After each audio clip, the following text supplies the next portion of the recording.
नमस्कार, जय हिंद फ्रेंड्स। स्वागत है आप सभी का डेसिमल जीएस स्टडी में। फ्रेंड्स, आज की जो वीडियो होगी इसमें हम लोग सीडीपी के मोस्ट इंपॉर्टेंट क्वेश्चन डिस्कस करने जा रहे हैं जो कि पीवाईक्यू से हैं। 30 क्वेश्चन इससे पहले हम लोग डिस्कस कर चुके हैं, ठीक है। और उसी सीरीज़ में हम लोग आगे बढ़ेंगे और आज की जो वीडियो है वो 31 से 60 नंबर तक के क्वेश्चन हम लोग डिस्कस करने वाले हैं। और जो अगली पार्ट थर्ड आएगा उसमें हम लोग 61 से लेकर के 100 तक सॉल्व करेंगे। तो आज की वीडियो में 31 से 60 तक सॉल्व करेंगे, ठीक है। वीडियो में आप लोग लास्ट तक बने रहिएगा, सभी क्वेश्चन इंपॉर्टेंट हैं। पहले आप एक बार देख लीजिए, ठीक है, कि किस तरीके के क्वेश्चन हैं, उसके बाद ही आप क्विट कीजिएगा वीडियो को, ठीक है। तो लास्ट तक बने रहिएगा और अगर आपको ये वीडियो पसंद आती है तो प्लीज़ लाइक कीजिए और वीडियो को शेयर कीजिए, ठीक है। साथ ही अगर आप हमारे चैनल पर यानी डेसिमल जीएस स्टडी पर पहली बार हैं तो चैनल को सब्सक्राइब जरूर कीजिए, ठीक है। तो चलिए शुरू करते हैं आज की यह इंपॉर्टेंट वीडियो को लाइक ज़रूर कीजिए। क्वेश्चन नंबर पहला क्वेश्चन है यहाँ पर, यानी 31 नंबर क्वेश्चन हम यहाँ से सॉल्व करेंगे, ठीक है। 31 से 60 मैंने जैसा आपको बताया। तो 31 नंबर क्वेश्चन आपको रीड करना है यहाँ पर, फिर उसके बाद 4 ऑप्शन हैं। तो देखिए, डॉट डॉट डॉट यानी फिलिंग द ब्लैंक्स के अलावा निम्नलिखित कारणों से युवा बच्चे के विकास में एक महत्वपूर्ण भूमिका निभाता है, ठीक है। तो यहाँ पर पहला ऑप्शन ये कह रहा है कि उनकी इंद्रियों को उत्तेजित करता है। बी ऑप्शन है यह समय बिताने का एक सुखद तरीका है। सी है वे नए कौशल हासिल करते हैं और सीखते हैं कि उन्हें कब उपयोग किया जाता है। और डी है वे अपने शरीर पर निपुणता प्राप्त करते हैं। तो आपको बताना है इनमें से किसके अलावा निम्नलिखित कारणों से युवा बच्चे के विकास में एक महत्वपूर्ण भूमिका निभाता है। तो देखिए, इस क्वेश्चन का राइट आंसर होगा बी ऑप्शन, ठीक है। किसके अलावा, निम्नलिखित में से किसके अलावा।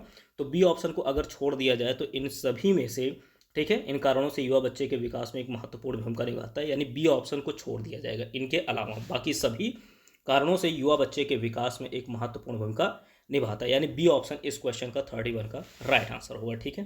बढ़ेंगे अगले प्रश्न की ओर। अगला प्रश्न है यहाँ पर 32 नंबर, देखिएगा। बच्चों की गलतियाँ आगे दिया गया है। ऑप्शन ए अधिगम का एक भाग है तथा उन्हें विचारों में एक अंतर्दृष्टि देती है। बी ऑप्शन है प्रदर्शित करती है कि बच्चे कितने लापरवाह हैं।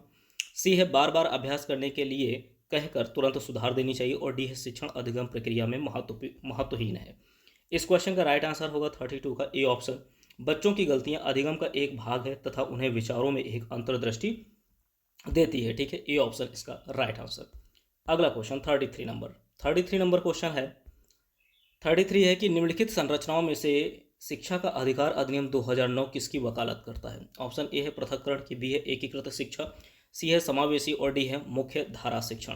तो देखिए, इस क्वेश्चन का राइट आंसर होगा सी ऑप्शन, समावेशी शिक्षा की वकालत करता है। सी ऑप्शन राइट आंसर होगा, ठीक है। वीडियो को लाइक जरूर कीजिए, ठीक है फ्रेंड्स। अगला क्वेश्चन 33 हो गया। 34 नंबर, पियाजे के संज्ञानात्मक विकास के सिद्धांत से निहितार्थ निकालते हुए एक ग्रेड 6 से 8 के शिक्षक को अपनी कक्षा में क्या करना चाहिए, ठीक है। तो ऑप्शन ए है एक अवधारणा को पढ़ाने के लिए केवल मूर्त सामग्रियों का प्रयोग करना चाहिए। बी ऑप्शन है केवल निर्धारित पाठ्यक्रम पर निर्भर रहना चाहिए। सी है तार्किक बहस के प्रयोग को हतोत्साहित करना चाहिए। और डी ऑप्शन दे रहे हैं कि ऐसी समस्याएं प्रस्तुत करनी चाहिए जिसमें तर्क आधारित समाधान की आवश्यकता होती है, ठीक है। तो देखिए, इस क्वेश्चन में ए ऑप्शन तो आपका कट जाएगा, क्योंकि यहाँ पर केवल शब्द जहाँ जहाँ है उन दोनों को तो देखते ही कट कर दीजिए, क्योंकि केवल जो है ये नकारात्मकता को प्रदर्शित करता है, ठीक है। आप पहला ऑप्शन कट कर देंगे, दूसरा भी कट जाएगा, और तीसरे में देखिए हतोत्साहित करना चाहिए, ठीक है, ये भी कट जाएगा आपका। तो बचा क्या, डी ऑप्शन, ठीक। इस क्वेश्चन का राइट आंसर क्या होगा, डी ऑप्शन होगा, यानी ऐसी समस्याएं प्रस्तुत करनी चाहिए जिसमें तर्क आधारित समाधान की आवश्यकता होती है। डी ऑप्शन राइट आंसर होगा। वीडियो में लास्ट तक जरूर बने रहिएगा, ठीक है। और आप अगर आपने अभी तक हमारा जो टेलीग्राम चैनल है उसे नहीं ज्वाइन किया है तो प्लीज़ टेलीग्राम चैनल जो है ज़रूर ज्वाइन कीजिए। वहाँ पर आपको जो ये वीडियो है, ठीक है, इसका PDF वहाँ पर आपको प्रोवाइड किया जाएगा, ठीक है। तो टेलीग्राम चैनल का ये जो यहाँ पर आप देख रहे हैं ना टेक्स्ट, ठीक, डेसिमल 004, आप इसे सर्च कर सकते हैं अपने टेलीग्राम पर। और अगर वहाँ से नहीं तो मैं आपको लिंक दे दूँगा, ठीक है। आप लोग लिंक के माध्यम से भी जुड़ सकते हैं हमारे टेलीग्राम चैनल से, ठीक। 35 नंबर क्वेश्चन 35 नंबर है, नोट कीजिए। फिलिंग द ब्लैंक्स के अनुसार, यानी खाली स्थान के अनुसार, बच्चों के चिंतन के बारे में सामाजिक प्रक्रियाओं तथा सांस्कृतिक संदर्भ के प्रभाव को समझना आवश्यक है। यहाँ पर 4 ऑप्शन है, किसमें क्या भरा जाएगा। देखिए, अल्बर्ट बंडूरा के अनुसार, या लॉरेंस कोलबर्ग, या जीन पियाजे, या लेव वाइगोत्स्की, ठीक है।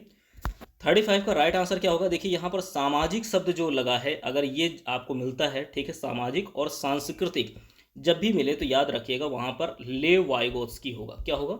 लेव वाइगोत्स्की, यानी यहाँ पर डी ऑप्शन आपका राइट आंसर होगा। ठीक है, अगला क्वेश्चन, अगला है 36 नंबर कि परिवार एवं पास पड़ोस बच्चों के समाजीकरण की, ठीक है, बच्चों के समाजीकरण की फिलिंग द, यहाँ पर आगे डॉट है।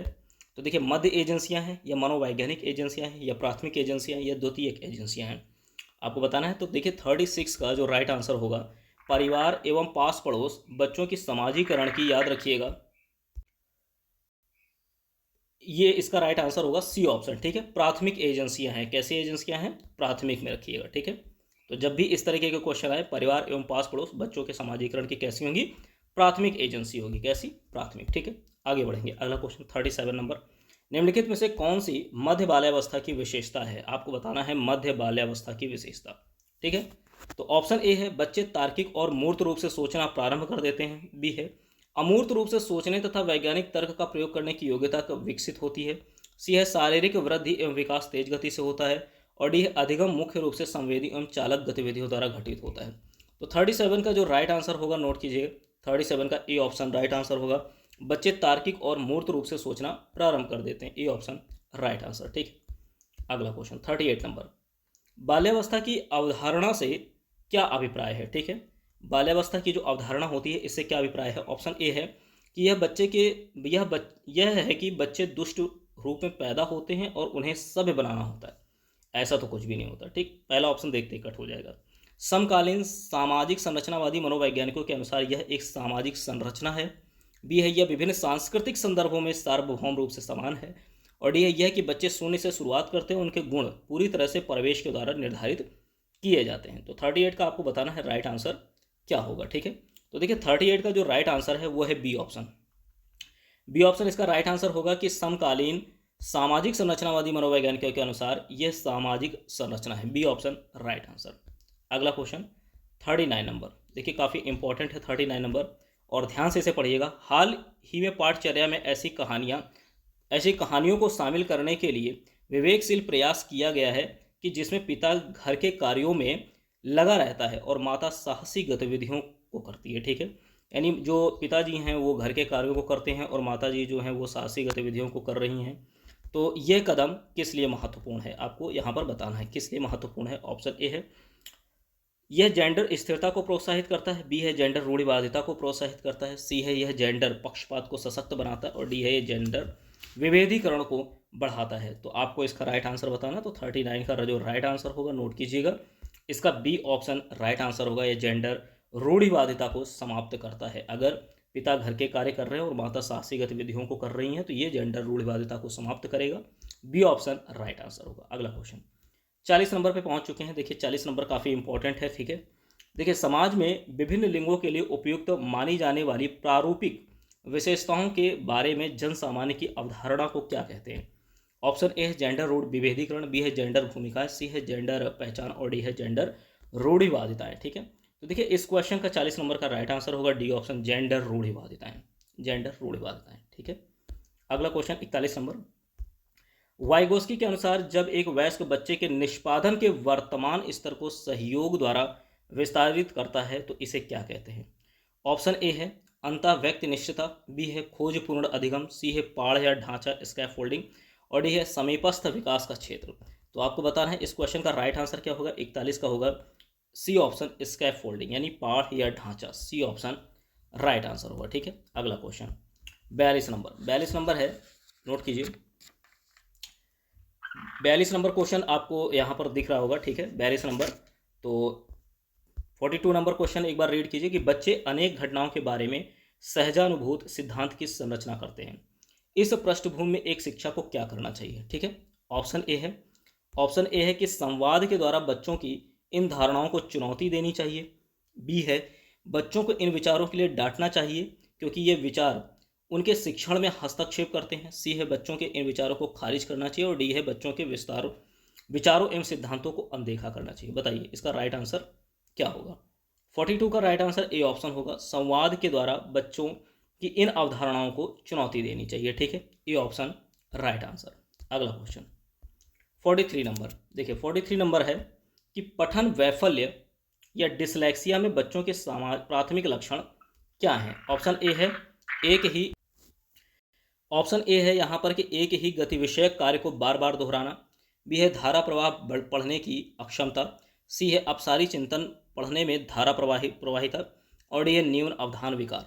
तो 43 का राइट आंसर नोट कीजिए। 43 में आपका राइट आंसर होगा बी ऑप्शन। ठीक है, बी ऑप्शन, धारा प्रवाह पढ़ने की अक्षमता। ये होता है पठन वैफल्य या डिसलेक्सिया में बच्चों के प्राथमिक लक्षण। बी ऑप्शन इसका राइट आंसर। ठीक है, अगला क्वेश्चन 44 नंबर। देखिए 44 नंबर कह रहा है कि शिक्षा का अधिकार अधिनियम 2009 में उल्लेख की गई समावेशी शिक्षा की अवधारणा निम्नलिखित में से किस पर आधारित है? तो बात कर रहे हैं समावेशी शिक्षा की। ठीक है, और किसमें उल्लेख है? शिक्षा का अधिकार अधिनियम 2009 में। ठीक है, तो आपको बताना है कि ये जो समावेशी शिक्षा की अवधारणा है, ये यहाँ पर 4 ऑप्शन है, इनमें से किस पर आधारित है? ऑप्शन ए कह रहा है कि व्यावसायिक शिक्षा उपलब्ध करा करके अशक्त बच्चों को मुख्य धारा में शामिल करना।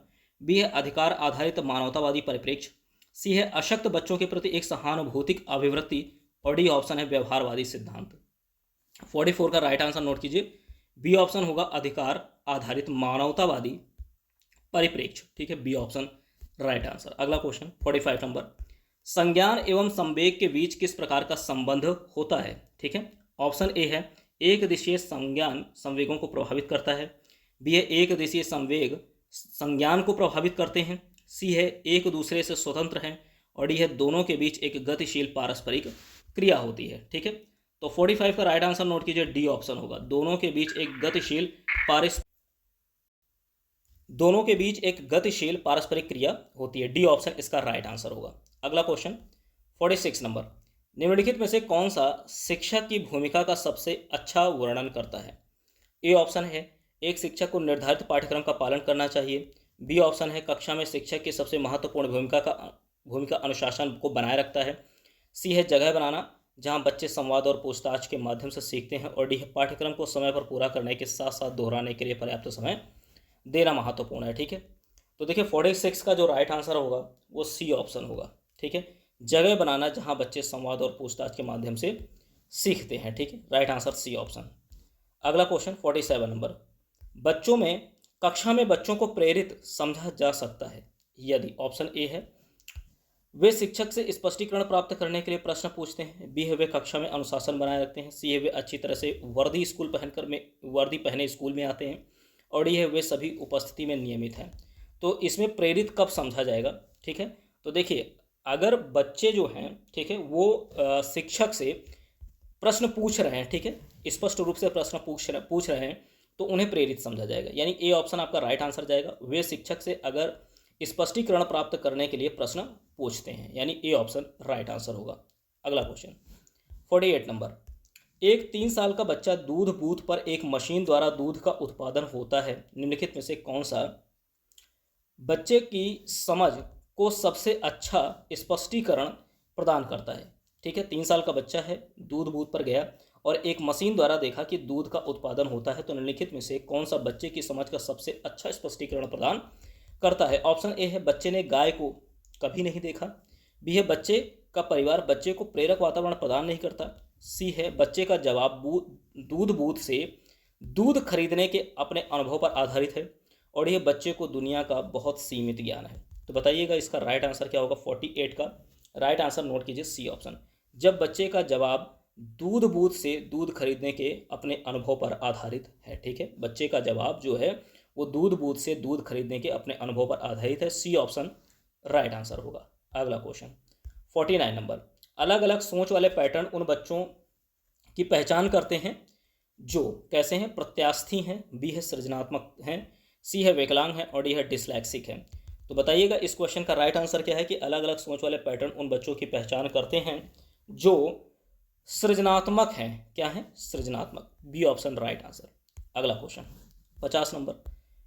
स्कूल बच्चों के समाजीकरण की एक ऐसी संस्था है जहां ऑप्शन ए है प्रमुख स्थान स्कूल की गतिविधियों का होता है। बी है प्रमुख स्थान स्कूल के शिक्षकों का होता है। सी है प्रमुख स्थान स्कूल की दिनचर्या का होता है। और डी है प्रमुख स्थान स्कूली बच्चों का होता है। ठीक है, तो देखिए इस क्वेश्चन का राइट आंसर क्या होगा? 50 का डी ऑप्शन होगा, प्रमुख स्थान स्कूली बच्चों का होता है। ठीक है, किसका होता है? स्कूली बच्चों का।